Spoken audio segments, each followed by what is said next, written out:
울진 산불이 언제 났죠? 3월 4일인가? 산불이 났는데 며칠 만에 꺼졌어요. 거의 한 10일 정도 만에 꺼졌죠. 이 울진 산불의 원인이 아직 밝혀지지는 않았지만 담배꽁초라는 이야기도 있고 또 일부에서는 페트병이라는 이야기도 나와요. 근데 가장 유력한 거는 담배꽁초라고 하는데 그 조그마한 담배꽁초가 10일이라는 이 장시간 동안 타서 엄청난 우리나라의 피해를 이때까지 10년 이내에 가장 큰 피해를 낸 산불이라고 해요. 그래서 이거 산불 피해로만 봤을 때는 2조 5,108억 원이라는 재산 손실을 냈고요. 그리고 축구장 면적의 4,621개의 축구장 면적의 피해를 줬다고 해요. 그리고 그렇기 때문에 어떻게 생각하면 이렇게 작은 담배꽁초 불이기는 하지만 이 불이 엄청난 큰 피해를 가지고 오죠. 자, 그림을 보면 우리 불자님들 어떤 느낌이 오세요? 어떤 느낌이 와요? 편안해요? 불안하죠? 화가 나요? 화가 나는 것 같아요? 뭔가를 부수고 싶고 뭔가를 내 안에서 어떤 불만이 막 표출되는 그러한 상황인데 이러한 그림을 보는 내 자신은 어떤 것 같아요? 같이 불안해지고 같이 뭔가를 이렇게 조금 불편한 그러한 상황이 내 자신도 같이 이렇게 엮여서 가고 있죠. 자, 다음 그림은 어때요? 좋죠? 저 또한 이 그림을 보면서 우리 애기라고 해야 되나? 애기 웃음 엄청 해맑고 되게 밝잖아요. 되게 좋은 느낌을 가지고 오는 것 같습니다. 이렇게 이 화가 난 표정과 웃는 표정 이것만 봤을 때도 우리는 내 안에 화난 표정도 있을 것이고 웃는 표정도 있을 것이고 그런데 우리는 일상적으로 봤을 때 웃는 표정 많이 지어요? 하루에 나는 얼마나 많이 웃으면서 생활을 하고 계실까요? 얼마나 많이 웃으세요? 화내는 거 하고 웃는 거 하고 어느 걸 더 많이 하고 계세요, 그러면? 어떤 사람은 웃는 것을 더 많이, 웃음을 더 많이 다른 사람들한테 선사를 할 것이고 또 어떤 사람은 웃는 표정보다는 화난 표정을 더 많이 선사하는 사람도 있을 거라고 생각을 해요. 제가 왜 이렇게 이야기를 하냐면요. 오늘은 화에 대해서 말씀을 조금 드리려고 해요. 화는 우리 탐진치 부처님께서 말씀하신 삼독 중에 진심, 진해에 해당이 되는 것이죠. 그리고 이러한 진해는 예전에 제가 이렇게 티베트 탕카 그림을 보여주면서 중앙에 삼독이라는 탐진치 삼독의 그림을 묘사해 놓았다고 말씀을 드렸어요. 그 탐진치 삼독 중에서 진이 뭘로 그려져 있어요? 뱀으로 뱀 그림이 진으로 표시가 되어 있죠. 뱀 하면 어떤 느낌이 들어요? 징그럽고 뭔가가 독이 있을 것 같고 접근하기 싫고 그렇죠. 그런데 이렇게 우리는 화내는 것이 독이 있다라는 것을 알면서도 우리는 어느 순간 나도 모르는 사이에 내 마음에 들지 않거나 상대방이 나를 조금이라도 무시했다고 생각하거나 그럴 경우에는 나도 모르는 순간에 이 화라는 것이 욱 하고 올라오죠. 그래서 우리는 천불이 난다라는 소리도 하고 뚜껑이 열린다라는 소리도 하면서 그렇게 보내고 있는 거예요. 근데 이 화라는 거는 어떻게 생각하면 내가 일상생활 속에서도 무수히 많은 것을 겪으면서도 어느 순간순간 한순간순간 툭툭툭툭 터져 나오고 있는 부분인 거예요. 그런데 그러한 화가 우리는 나도 모르는 사이에 내가 그것을 인지하면 괜찮은데 인지하지 못하기 때문에 그러한 화가 내 마음에 들지 않았을 경우에 툭툭툭툭 튀어 올라오고 있는 부분인 거예요. 저 또한 제가 동부노인복지관의 관장으로 있잖아요. 직원들이 제 마음에 안 들면 저도 화를 내거든요. 근데 화내고 나서는 항상 하는 게 뭐예요? 후회죠. 화를 내지 말고 조금 더 좋은 말로 조금 더 웃는 표정으로 이야기를 할 걸 라는 항상 후회라는 부분이 따라와요. 근데 벌써 화를 냈는데 그 뒷수습은 돼요? 안 되죠. 그렇기 때문에 이 화라는 거는 그만큼 무섭고, 무섭다고 해야 되나? 무서운 거죠. 그래서 부처님께서도 삼독이라는 표현을 해 주셨는 거예요. 자, 그러면 불교에서 화라는 것은 어떤 것인가 한번 조금 살펴봅시다. 이 빨리어의 도사라는 부분이 명사인데 이것을 화라고 한대요. 동사에 도사티라는 동사를 어원으로 하고 화, 성냄, 악의, 혐오, 질투 이러한 모든 부분을 화라고 표현을 하고 있어요. 그리고 이것을 우리는 한문으로는 중국에서는 진해라는 표현을 써서 지금도 저희는 탐진치 삼독의 진해라는 표현을 사용을 하고 있는 것이고요. 이 도사라는 의미는 현재 상태보다 나빠지는 것, 파괴시키는 것, 태워버리는 것을 말하는 거예요. 우리가 화를 냈을 때 지금 나의 표정은 너무나 안온하고 편안하고 행복해요. 근데 화를 내는 순간 나의 상태는 어떻게 돼요? 화가 남으로 인해서 내 상태는 얼굴이 일그러지고 말투도 좋은 말투보다는 조금 악의의 말투, 날카로운 말투가 나가죠. 그렇기 때문에 현재 상태보다 나빠지는 거예요.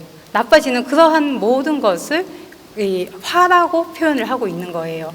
그리고 이 화라는 거는 내가 어떤 대상을 싫어하거나 아니면 싫어하는 그러한 심리 상황, 심리 현상을 말하는 거예요. 그리고 이러한 것은 정신적인 불만족 상태. 이 정신적인 불만족 상태라는 거는 모든 부분을 다 포함할 수 있는 거거든요. 뒤에 가면 불교에서 보는 화가 얼마나 많은지, 우리는 그냥 우리가 알고 있는 화라는 거는 단순하게 성질을 내리거나 분노 아니면 그런 부분이 화라고 이렇게 생각을 하잖아요. 하지만 불교에서 말하는 것은 정신적으로 불만족한 상태, 모든 상태를 화라고 이야기를 하고 있어요. 그리고 이 화라는 거는 나뿐만 아니라 다른 사람도 해롭게 하는 것이기 때문에 위험하고 버려야 하는 마음이라는 거예요. 그리고 이 화는 현재 상태도 나빠지게 하지만 화를 내고 나서 그 이후에 미래에도 더욱더 나빠지게 하는 결과를 초래하는 것이 화라는 거예요. 그리고 이게 육체적인 고통은 화일까요? 육체적인 고통? 어떤 것 같아요? 아까 제가 화가 정신적인 불만족의 상태를 화라고 표현을 했잖아요. 육체적인 고통은 화라고 표현하지 않아요. 근데 그 육체적 고통으로 인해서 거기서 내가 어떠한 마음에 따라서 내가 어떠한 인식을 작용을 하느냐에 따라서 나는 너무 몸이 불편해서 싫어. 그러한 마음 작용, 어떤 불만족의 마음인 거죠. 그러한 정신적인 불만족의 상태가 되었을 때 그것을 화라고 표현을 하는 거예요. 화라고 표현을 하고 있어요. 그래서 부처님께서도 두 번째 화사를 맞지 말라고 제가 지난번에 말씀드렸죠. 고성제 설명하면서 1차적인 육체적 고통은 화가 아닌데 이 고통으로 인해서 내가 거기에 어떠한 인식을 심어서 불편해, 싫어, 안 아팠으면 좋겠어, 그러한 나의 감정 상태를 표현을 해서 내가 거기에 대한 불만족의 마음 상황, 현상이 있을 경우에 그러한 2차적 고통, 2차적인 두 번째 하사를 맞지 않아야지만 정신적인 고통, 화가 일어나지 않는 거예요. 그리고 불교에서 말하는 화라는 것은 엄청나게 다양한 모습으로 나타나고 있어요. 짜증, 성냄, 분노, 경로. 짜증 왜 나요? 여름에 너무 더우면 우리 부자님들 짜증 내는 분들도 있죠. 그것도 나는 시원하고 싶은데 그 시원함이 내 마음 상태에 시원하지 않기 때문에 그 시원한 마음을 시원한 마음이 불만족하기 때문에 짜증이 나는 것이고, 성냄, 내가 어떤 것에 마음에 들지 않기 때문에 성냄이 나는 것이고, 이러한 모든 것이 어떤 내 마음 상태에서 정신적으로 불만족한 상태이기 때문에 이러한 것도 다 화로 보고 있어요, 불교에서는. 그리고 따분함, 지루함, 심심함, 이러한 모든 것도. 따분함도 나는 그냥 조금 즐겁고 싶은데 즐겁지 않으니까 따분하고 지루하고 심심한 거죠. 그러니까 이러한 모든 부분도 불만족 상태에 있기 때문에 이러한 것도 다 화로 보고 있는 거예요, 불교에서는. 그리고 우울, 스트레스 다 불만족인 상태죠. 그리고 두려움, 공포, 공황장애, 슬픔, 비탄, 좌절, 절망, 허무심, 질투, 후회, 인식. 근데 이러한 화라는 거는 계속 내한테 머물러 있을까요? 머물러 있지 않겠죠. 내가 화를 한 번 내고 그치면 그걸로 끝일까요? 아니라는 거예요. 우리가 내 마음속에 어떤 작용을 하느냐에 따라서 화를 한 번 낸 사람은 두 번도 내고, 세 번도 내고, 네 번도 내고, 계속 이렇게 이 화라는 것이 눈두덩이처럼 커지고 성장하는 거예요. 그렇기 때문에 이 화는 버려야 되는 것이고, 그리고 그러한 것이 나중에는 결국 우울 같은 경우도 우울증이 있잖아요. 그러니까 우울증 같은 경우도 나는 우울해, 나는 그 생각만 가지고 있으면 괜찮은데 이것이 점점 성장하고 커지다 보니까 우울증이라는 병으로 오게 되는 부분인 거거든요. 그렇기 때문에 그런 부분이 결국은 내 스스로가 어떠한 만족하지 못하는 상황이기 때문에 이러한 모든 것도 화로 보고 있는 거예요. 근데 이 화는 왜 일어나는 것일까요?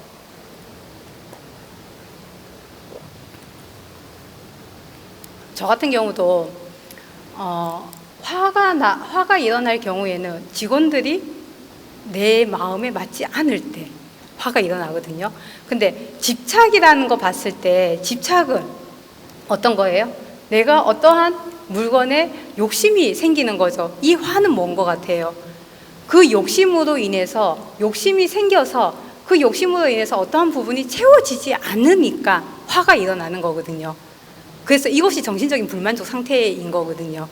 그래서 이 화는 결국은 집착 때문에 일어나는 것인데 그 집착은 결국은 어리석음 때문에 생기는 거겠죠.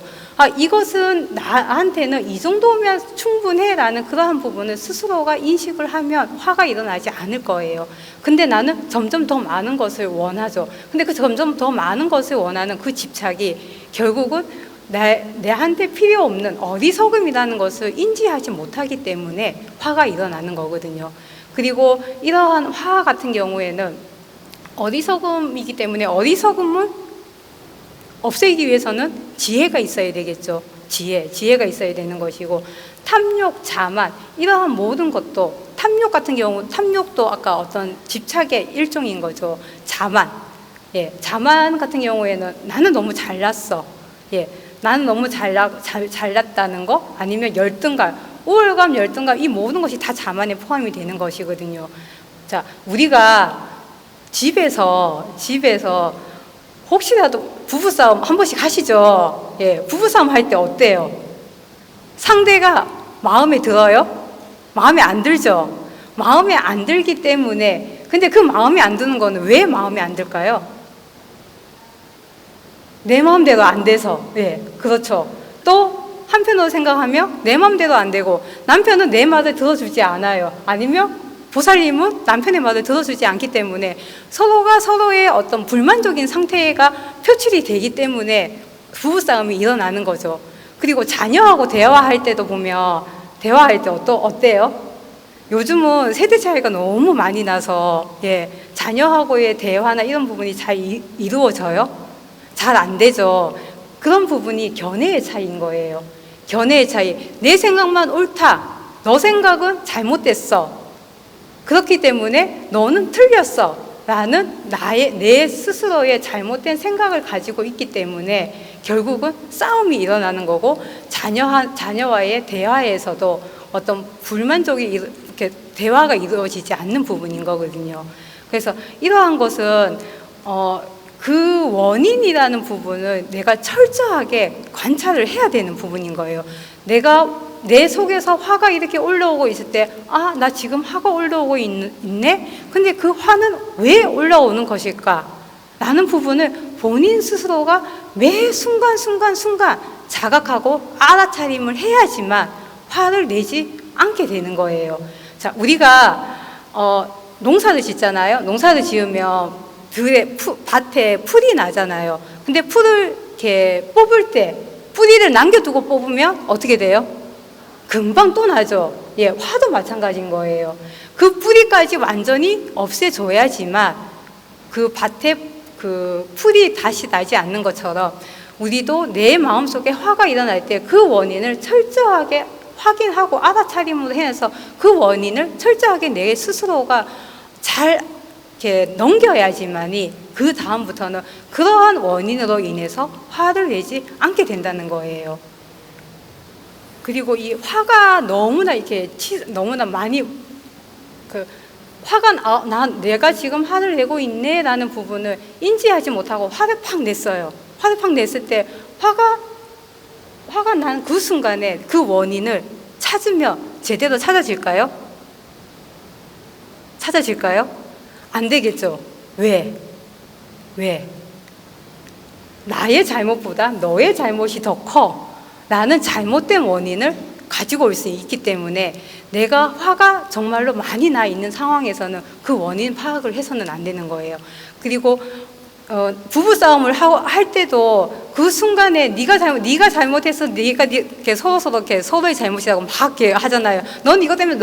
당신은 이것 때문에 잘못했고 당신은 이것 때문에 잘못했고 서로의 잘못을 막 이야기하잖아요. 그 순간에는. 근데 나중에 그 화가 조금 멈추고 나서 되돌아서 생각해보면 결국은 둘 다 잘못인 거죠. 어느 누구의 한 사람만의 잘못은 아니라는 거예요. 그렇기 때문에 화가 치성이 할 때, 화가 아주 많이 난 상황에서는 그러한 화의 원인을 이렇게 잘못 판단하면 되지 않는다라는 거예요. 그래서 화가 어느 정도 가라앉고 난 다음에 그렇게 했을 때 본인의 화의 그 원인을 철저하게 파악을 했을 때 그 화가 다음에는 일어나지 않는다라는 거예요. 화가 위험하다고 했잖아요. 화가 얼만큼 위험할까요? 우리는 부처님께서도 삼독이라고 말씀을 해주셨어요. 예, 음식에 독이 지금 내가 이 물을 마시고 싶은데 이 물에 독이 있다라고 생각을 하면 제가 이 물을 마실까요? 안 마시겠죠. 다른 물을 찾아서 마시겠죠.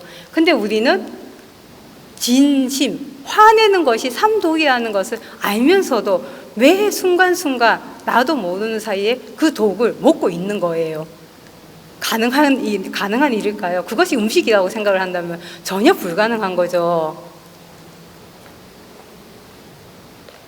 그래서 부처님께서는 이 화가 그만큼 독을 먹으면 내가 생명이 위험할 수도 있는 거고, 예, 어딘가 정말로 이렇게 마비가 올 수도 있는 것이고, 가장 위험한 거죠. 그렇기 때문에 삼독이라고 표현을 했는데, 화가 독이라는 것을 알면 우리는 화를 내지 않겠죠. 그리고 이 화를 내는 것은 끝에는 꿀이 발라져 있지만 뿌리엔 독이 있다라는 거예요. 이게 그 부처님께서 어떤 그 바란드 자라라는 사람이 찾아왔어요, 부처님 전에. 근데 그 안에는 너무나 부처님을 이렇게 잘 믿는 독실한 신자였어요. 그래서 그 남편한테 음식을 갖다 주려고 이렇게 가는데 그것이 탁 넘어져갖고 음식이 다 이렇게 버려졌는 거예요. 떨어졌는 거예요. 그러면서도 그 와중에서도 경이로운 부처님께 기이합니다. 경이로운 부처님께 기이합니다. 이렇게 말을 막 하는 거예요. 그러니까 이 남편은 아내의 그러한 소리가 너무 듣기 싫은 거예요.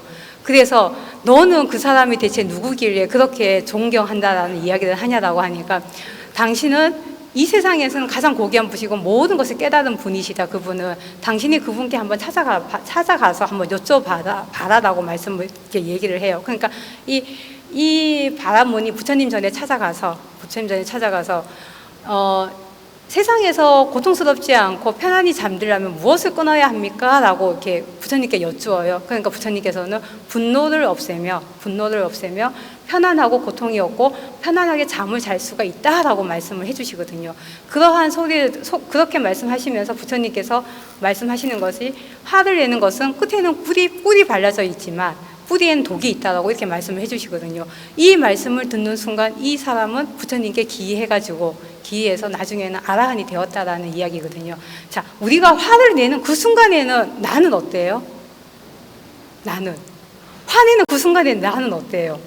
엄청 화를 내고 나면 뭔가가 시원하죠. 예, 시원한데 조금 지나면 괴롭죠. 이게 그 얘기인 거예요. 끝에는 독이 있는 거예요. 뿌리에는 독이 있는 거예요. 뿌리에는 독이 있고 결국은 꿀이라는 그 달콤함을 누리기 위해서 순간 화를 팍 내는 거예요. 그래서 부처님께서는 이 화가 순간에는 달콤한 것이지만 결국에는 나중에는 나한테도 해롭고 다른 사람들도 해롭게 하는 것이다. 그렇게 말씀하시면서 이렇게 말씀을 해주셨거든요. 그리고 이 화를 내는 것은 아까 제가 말씀드린 것처럼 자기 자신뿐만 아니라 다른 사람한테까지도 큰 해악을 끼치는 것이다. 자, 그러니까 부처님께서도 계속 화를 내는 것은 누군가에게 뜨거운 석탄을 손에 쥐는 것과 같은데 그 석탄을 손에 쥐면 어느 누구의 손이 되어요? 석탄을 진 사람이 손에 대는 거죠. 결국 그거와 같다라는 거예요. 결국 내 자신한테 가장 큰 해가 오는 거예요. 그리고 화를 내므로 인해서 나하고 친분이 있는 사람한테 내가 화를 냈어요. 그러면 그 관계가 좋아질까요? 안 좋아지죠. 그렇기 때문에 나뿐만이 아니라 다른 사람한테도 큰 해로움을 준다는 거예요. 내가 화가 나 있는 상황에서 다른 사람한테는 아까 말씀드린 것처럼 좋은 말이나 웃는 표정이나 그런 부분이 나가지 않죠. 저 또한 마찬가지거든요. 조금 마음에 안 들고 그러면 이렇게 조금 말이 세져요. 예, 세지기 때문에 그럴 때에는 될 수 있으면 화를 안 내는 것이 가장 중요한 것이고요. 그리고 이러한 것은 물론 대인관계뿐만이 아니라 우리 회사 같은 경우에도 많이 나타나죠. 상사가 부하 직원이 마음에 안 들면 화를 내잖아요. 마찬가지인 거예요. 그러면 그 부하 직원은 상사한테 다음에는 좀 더 쉽게 접근하지 못하는 부분인 거예요. 그리고 가족 간도 마찬가지인 거죠. 부부 싸움을 하고 나면 어때요? 금방 화해하시나요, 두 분이? 그렇지 않죠. 어떤 사람은 짧으면 하루, 어떤 사람은 길면 한 달, 두 달 또 가는 사람들도 있죠. 그렇기 때문에 결국은 내 자신도 해롭고 다른 사람한테도 큰 영향을 끼친다라는 부분인 거예요. 그리고 이러한 화라는 것이 대지도론이라는 이 논서가 있는데 우리 내면에는 불성이 있다라고 얘기를 하죠. 모든 사람들은 부처님이 종자를 가지고 있다. 그래서 시류불성이라고 말씀을 드리는데 중생들 가운데는 부처의 종자가 매우 많으니 내가 화를 내어 그들을 대한다면 이는 곧 부처님께 화를 내는 것이다. 생각해 보셨어요? 이 부분이 저는 되게 이렇게 딱 와닿았거든요. 저도 이렇게 이 화라는 부분을 자료를 준비를 하면서 화가 이만큼 무섭고 무서운 거구나라는 부분을 다시 한번 느끼는 계기가 되었어요. 그래서 내가 화를 내는 거는 결국은 부처님한테 화를 내는 거하고 똑같다라는 거예요. 우리가 집에 스님들이 법문을 하실 때 집에 계신 삼부처님부터 먼저 잘 모시라고 이렇게 말씀을 드리잖아요. 그 삼부처님이 누구예요? 우리 가족 모두를 말하는 거죠. 결국은 이 자리에 계신 모든 분들이 내 안에 내면에 불성을 가지고 있기 때문에 다 부처님이신 거예요. 지금 현재는 사람의 몸을 하고 있지만 언젠가는 부처님이 되실 그러한 분들이시잖아요. 근데 이렇게 부처님이 되실 분들한테 화를 낸다? 결국은 부처님한테 화를 내는 거 마찬가지인 거죠. 그러면 부처님께 화를 냈다면 그것은 이미 끝난 거라는 거예요. 끝난 거는 어떤 의미인 거예요? 결국은 너는 극락에 가지 못하고 저 악도에 떨어진다. 다음 생에 너는 엄청난 가보를 받게 된다. 그런 의미인 거예요. 아까 제가 미래에도 영향을 미친다고 했잖아요. 그래서 화를 내면 그만큼 큰 해악이 있다라는 부분인 거예요. 그리고 출료경이라는 경전이 있는데 이것은 화내는 자 결코 깨달을 수 없다라고 말씀을 해주고 계세요. 엄청나게 무서운 이야기 아니에요? 우리가 지금 이 자리에 와서 부처님의 말씀을 듣고 열심히 간음정진 수행을 하는 것도 내가 뭔가를 조금이라도 깨닫기 위해서 열심히 수행을 하고 부처님의 법문을 들으면서 부처님의 법을 실천을 하고 있잖아요. 근데 화를 내는 그 순간 결코 깨달을 수 없다라고 부처님께서 이렇게 말씀을 해주셨어요. 엄청나게 무서운 말이죠. 그래서 화를 낸다라는 거는 그만큼 이렇게 악한 거라는 거죠. 그래서 화를 안 내는 것이 최상의 내가 부처님의 가까이 갈 수 있는 방법이라는 거예요. 그리고 밑에 내용은 결국은 부처님 이렇게 화를 내었을 때는 참회하는 것이 가장 좋은 방법이다라는 거예요. 그리고 이 앙꾸따라 니까야라는 그 것이 있는데 거기에 분노경이라는 게 있어요. 그 분노경에 어떤 내용이 있냐면 분노로 인해서 발생하는 7가지 해악이라는 부분이 있어요. 자, 첫 번째 흉한 모습이 된다라고 되어 있어요. 화를 내면 이쁘게 태어날까요? 못나게 태어날까요? 못나게 태어난다는 거예요.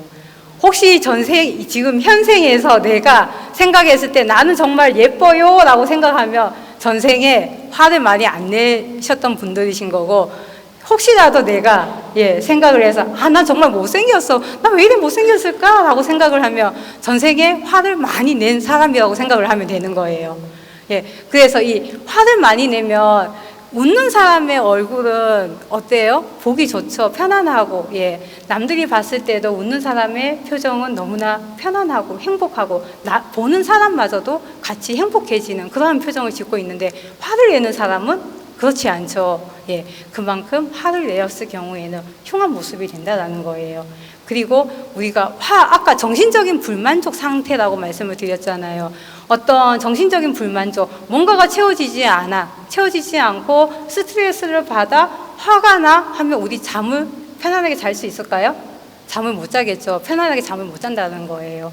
그리고 이익을 얻고도 손해를 얻었다고 생각을 한다라고 되어 있어요. 이것은 어떤 의미냐면 이 분노경이 어떤 의미냐면요. 적을 기쁘게 하는, 적에게 도움되는 7가지 법이 있다라고 부처님께서 이렇게 말씀을 해주시거든요. 그 7가지 법이 이건 거예요. 적을 기쁘게 하는 거예요. 내가 싫어하는 사람인데, 내가 싫어하는 사람이 있어요. 그러면 그 사람을 기쁘게 하는 그 방법이 결국은 이거라는 거예요. 그러면서 그 저자가 흉한 모습으로 변하기를 이렇게 발언한다라는 거예요. 결국은 내가 저 사람을 미워하기 때문에 저 사람이 편안하고 안온한 표정을 지으며 내가 그 사람을 봤을 때 내 마음이 편해요? 그렇지 않죠. 그래서 내가 싫어하는 저 사람이 결국은 편안하지 않고 행복하지 않고, 그래서 흉한 모습을 했을 때 다른 사람도 그 사람을 같이 싫어하게 하는 그렇게 한 모습인 거거든요. 그래서 편안하게 흉한 모습이 되는 거고, 편안하게 잠을 못 자는 것이고, 그리고 이익을 얻고도 손해를 얻었다라고 생각을 한다라는 거는 내가 싫어하는 사람이 이익을 많이 얻었어요. 좋겠어요? 안 좋죠. 그래서 이렇게 이야기를 하고 있는 거예요. 그리고 재물을 빼앗긴다. 재물이 많으면 좋겠어요. 내가 싫어하는 저 사람이 윤택해지지 않기를 바라는 마음인 거예요. 그리고 명성. 내가 싫어하는 저 사람이 명성이 높아서 사람들의 칭송을 받으면 안 되겠죠. 그래서 저 사람이 명성이 사라지기를 바란다라는 그러한 의미인 거예요. 그리고 아까 말씀드린 친구가 많으면 안 되겠죠. 내가 싫어하는 사람이, 내가 좋아하는 사람이 친구가 많으면 괜찮은데 내가 싫어하는 사람이 친구가 많으면 그것도 싫은 거죠. 이것도 맹화의 일종인 거죠. 그리고 죽은 뒤에 악처에 태어난다. 내가 싫어하는 사람이 죽은 뒤에 어떤 극락에 태어난다라고 하면 좋지 않겠죠. 내가 그래서 악처에 태어나기를 바란다라는 그러하게 해서 7가지 안 좋은 점을 이렇게 부처님께서는 말씀을 해주고 계시는 거예요. 화를 다스리는 방법을 대지도론에서는 화로서 안갚음하지 않는다라는 거예요. 자, 부부싸움이 일어났을 때 한 사람이 화를 막 내요. 근데 같이 화를 내면 어떻게 될 것 같아요? 어때요? 부부싸움이 더 커지죠. 근데 화난 사람이 막 화가 나가지고 이야기를 하는데 그 상대편이 받아주지 않는다면 어때요? 싸움이 크게 일어나지 않죠. 부처님께서도 화로서 안갚음하지 않는다라고 말씀을 해주셨어요. 그러면서 아까 쌍루타 니까야의 욕설경이라는 욕설경의 밥상 비유 우리 이렇게 많이 들어보셔서 아시는데 아까 바라드 와자라는 그 사람이 이렇게 그 사형제가 있었다고 해요. 근데 아까 그 다니자니 경에서 그 첫 번째 형이 그렇게 부처님께 출가를 했어요. 아내의 그 인연으로 인해서 출가를 했어요. 그래서 이 바라드 와자라는 이 바라문은 바라문 중에서도 최고로 높은 바라문이라고 해요. 그런데 여기에 사형제가 있었는데 첫째 형이 그 부처님의 말씀을 듣고 출가를 하니까 이 두 번째 바라드 와자라는 이 두 번째는 욕쟁이 바라드 와자라고 해요. 근데 이 첫째 형이 출가를 하니까 너무나 화가 나는 거예요. 그래서 부처님 전에 와서 부처님께 막 욕을 해요. 예, 뭐 우리가 일명 이게 막 말하는 욕 같은 것도 막 해요. 뭐 바보, 멍충이, 뭐 예, 이렇게 욕을 막 하는 거예요. 비구 주위에 있는 스님들이 듣기가 너무 싫겠죠. 그래서 그 사람을 말리려고 하는데 부처님께서 뭐라고 하시냐면 많이 이렇게 밥상 비유, 밥상. 그 바라드 와자라는 그 동생한테 만약에 너희 집에는 손님이나 친구가 찾아오냐고 물어요. 그러면 당연히 찾아온다고 대답을 하겠죠. 그럼 만약에 그 찾아오는 사람한테 너가 어떤 음식을 대접을 하느냐고 묻거든요. 그러면 당연히 음식을 대접한다고 대답을 해요. 근데 음식을 대접을 했을 때 그 친구나 가족, 친척들이 그 음식을 먹지 않으면 누구의 것이 되냐라고 이렇게 다시 여쭤봐요. 그러면 뭐라고 대답을 할 것 같아요? 음식을 먹지 않으면 누구 거예요? 그 차린 사람의 것인 거죠. 예. 결국은 자기 것인 거죠. 내 것이 됩니다라고 해요.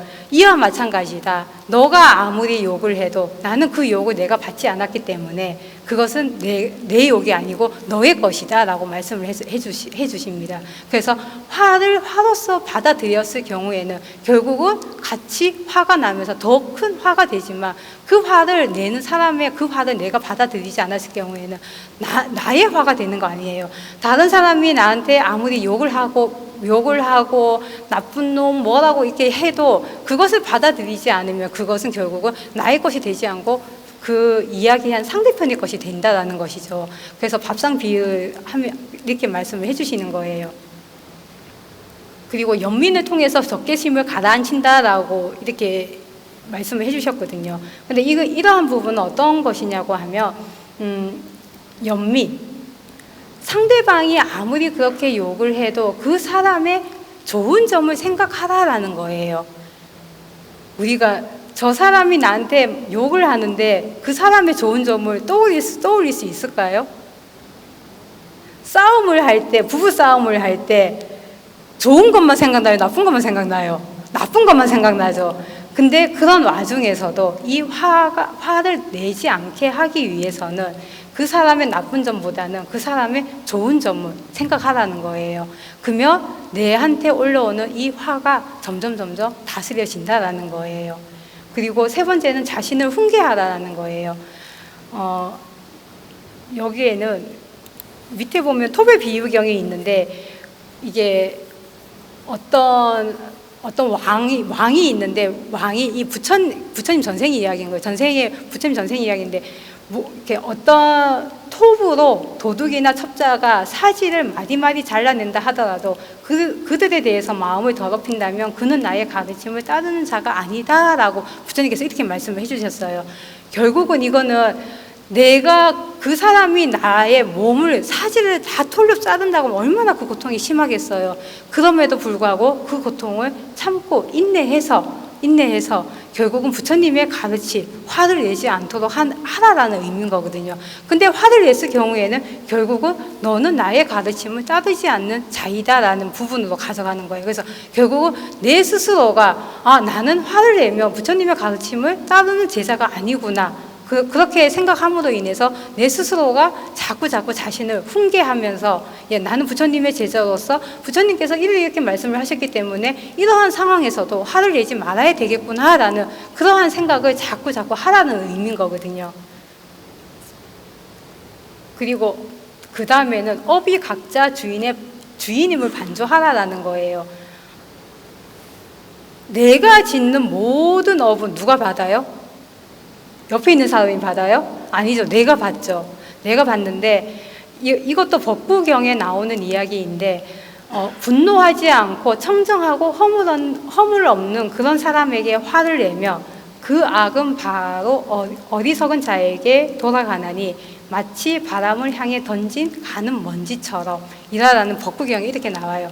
자, 바람이 나한테 이렇게 불어와요. 근데 그 바람이 부는 방향으로 내가 먼지를 던졌어요. 그 먼지는 누구한테 가요? 나한테 되돌아오죠. 그래서 업을 반조하라는 의미인 거예요. 내가 화를 내며 아까 말씀드린 것처럼 내가 다 받는 거예요. 그렇기 때문에 부처님께서도 이러한 내가 화를 냈을 경우에 그 업은 내가 받는다라는 부분을 스스로를 계속 반조를 해서 화를 내지 않는 그러한 불자가 되라라는 의미인 거예요. 그리고 전생에 부처님께서 인욕 수행한 덕을 이렇게 생각을 해보라는 거예요. 아까 사지가 마디마디 잘려도 화를 내지 않는다라는 그러한 의미하고 똑같은 거예요. 부처님께서 전생에 인욕 수행한 것은 무수히 많아요. 그러한 부분을 우리 불자님들께서 생각을 하시면서 화가 내 속에서 화가 올라와도 그 화를 내지 않는 부처님께서도 그만큼 참으셨고, 부처님께서 말씀하신 아까 자신을 훈계하면서 부처님의 가르침을 따르지 않으면 나는 불자로서의 자질이 없다라고 생각하라는 의미인 거거든요. 그리고 일체 중생에 대해서 나를 낳아준 어머니라고 한 번쯤 생각해보라는 거예요. 자, 부처님께서 길을 가시다가 뼈 무덤에 절을 하니까 안 한 제자가 부처님, 저 뼈 무덤에 왜 절을 하십니까? 라고 물으니까 부처님께서 뭐라고 말씀하셨어요? 이 세상, 저 뼈 무덤은 어느 한 생에 나의 가족이거나 아니면 나의 조상이거나 이렇게 말씀을 하시죠. 그렇기 때문에 지금 이 자리에 계신 이 모든 분들이 어느 한 생에는 나와 인연이 있는 사람이었다라는 거예요. 그렇기 때문에 그러한 인연 있는 사람한테 화를 내지 말라는 거예요. 그리고 자해수행의 11가지 이익에 대해서, 자해수행이라는 거는 화가 났을 때 자해수행을 하면 이 화가 멈춘다라고 얘기를 하거든요. 근데 이 자해수행을 했을 때 자해수행은 내 스스로가 자꾸 이렇게 자꾸 좋은 점을 생각을 하는 거예요. 그 사람이 행복해지기를, 그 사람이 편안해지기를, 그 사람이 돈을 많이 벌기를, 이렇게 이런 마음을 자꾸 내라라는 거거든요. 이 자해수행하는 데도 이 단계가 있어요. 이거는 다음에 혹시 기회가 되면 제가 말씀을 드리겠고요. 자해수행을 했을 때 잠도 편안하게 자고 깨는 것도 편안하게 깨고 돈도 많이 벌고 하여튼 이러한 11가지 이득이 있다라는 거예요. 그러한 이득을 생각을 하며 결국은 이 화가 올라오는 부분이 다스려질 수 있다라는 거예요. 그리고 나의 존재는 오온의 가압이라고 생각을 하라는 건데, 자, 우리가 화내는 대상이 있을까요? 화내는 대상이 있을까요? 나라는 것이 있을까요? 없죠. 나라는 것은 없어요. 근데 우리는 그 나가 진짜인 나로 착각을 해서 그 대상한테 화를 내는 거거든요. 결국 이 세상의 모든 것은 오온으로 조합이 되어 있는 거죠.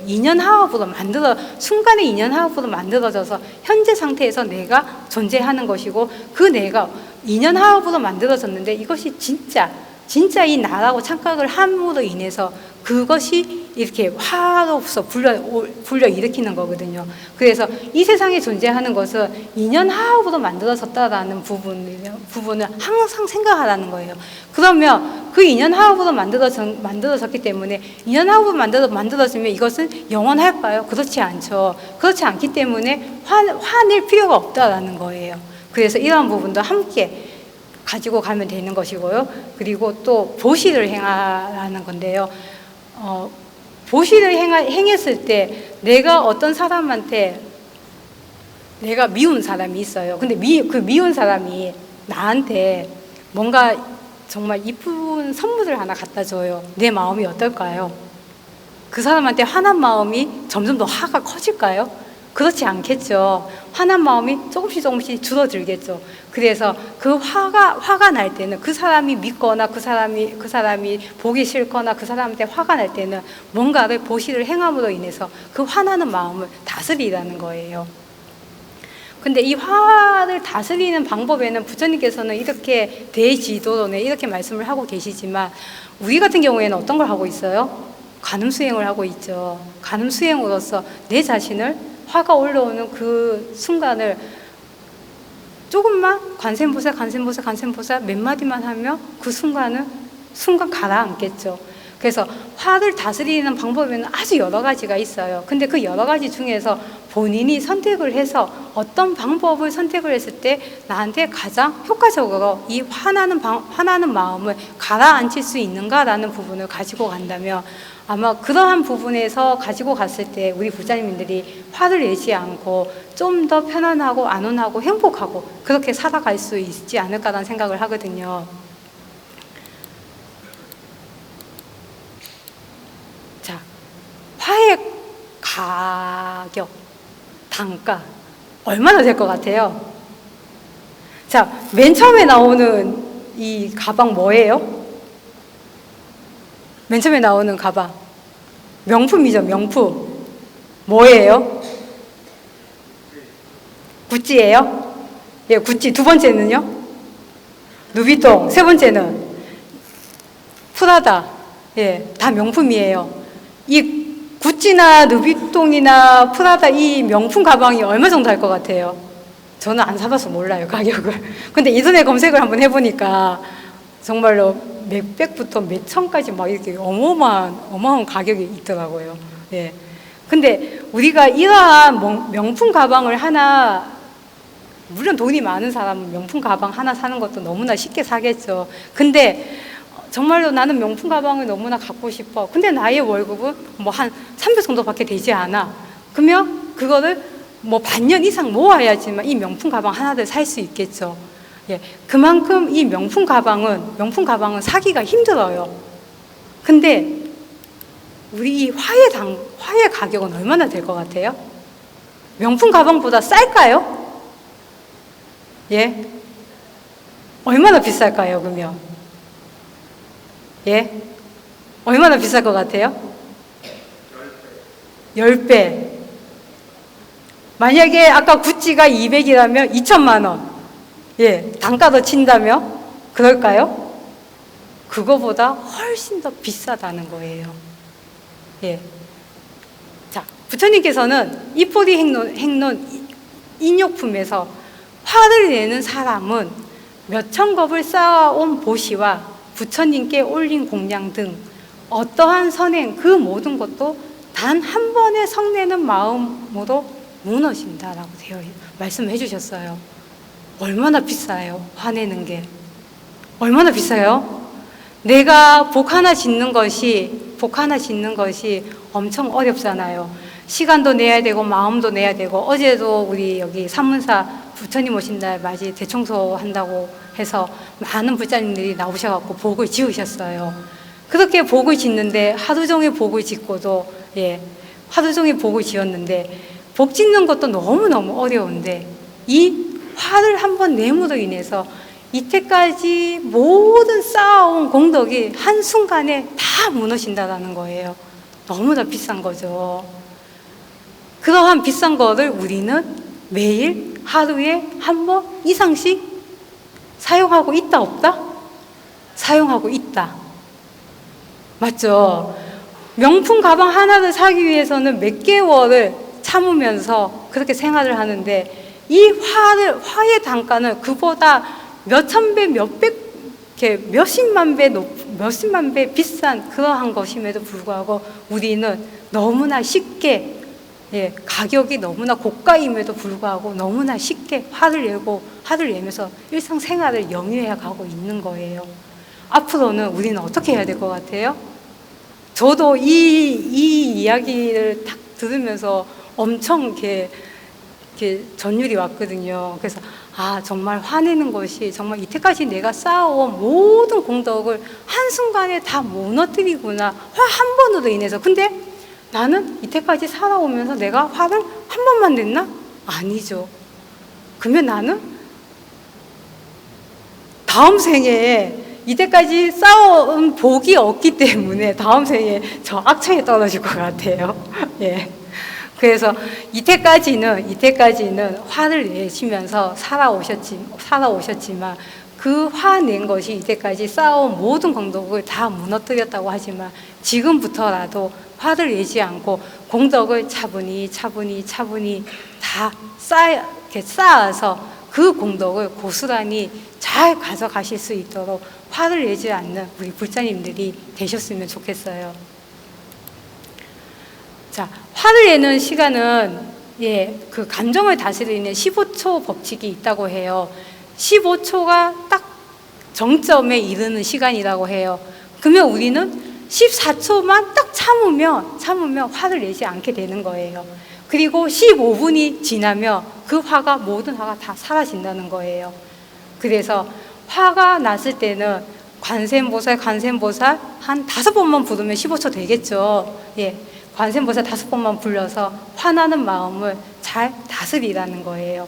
그리고 그것이 조금 더 지속된다고 하면 15분간 참으셔가지고 그 화나는 마음을 다스려서 이때까지 내가 쌓아온 모든 공덕을 고스란히 가져가실 수 있는 그러한 불자님들이 되셨으면 좋겠습니다.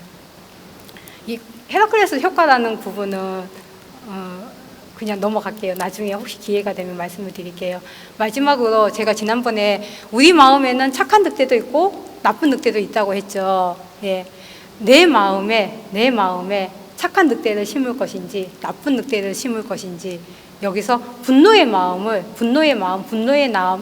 심을 것인지 아니면 자애의 나무를 내 마음속에 심을 것인지, 그 선택은 누구한테 있다? 내한테 있다. 그래서 내가 분노의 나무를 심어서 내 안에 분노가 막 활활 타오르서 나뿐만이 아니라 여기에 있는 모든 사람을 활활 다 타게 만들 것인지, 아니면 내 마음에 자애, 선한 마음, 좋은 마음을 심어서 사문사 불자님들한테도 좋은 영향을 끼쳐서 항상 행복한 사문사가 될 수 있도록 만들어 갈 것인지, 그거는 각자의 몫인 거죠. 내가 어떤 선택을 하느냐에 따라서 나의 삶은 360도 변한다는 거예요. 그리고 아까 화를 한번 내는 거는 부처님께 화를 내는 거하고 똑같다라고 말씀을 드렸기 때문에, 부처님의 말씀을 실천하시면서 부처님께서 화를 내면 이만큼의 악한 것이 있고 해악이 있다라고 말씀을 해주셨는데, 그런 부분을 잘 명심하시면서 앞으로 남은 여세 우리 화를 내지 않으면서 서로가 서로한테 웃는 얼굴로 항상 행복한 그러한 사문사 불자님들이 되시기를 기원드리면서, 내 안에 있는 불성의 씨앗을 이렇게 터뜨려서 그러한 자애의 나무가 활활 무럭무럭 자라날 수 있는 그러한 사문사 불자님들이 되시길 바라겠습니다. 이제 부처님 오시는 한 달 남았죠. 한 달 동안에 우리 불자님들께서 나오셔갖고 복도 많이 지으시고, 그리고 등공양 같은 경우도 많이 하셔가지고 내가 선한 공덕을 많이 지어서 짓는 그러한 사문사 불자님들이 되셨으면 좋겠고요. 그리고 열심히 수행 정진을 하셔가지고 내 안의 불성을 잘 키우시는 그러한 지혜를 키우셔가지고 화를 다스릴 수 있는 그런 사문사 불자님들이 되셨으면 좋겠습니다. 서두 없는 본문 오늘 여기서 마치겠습니다. 잘 들어주셔서 감사합니다.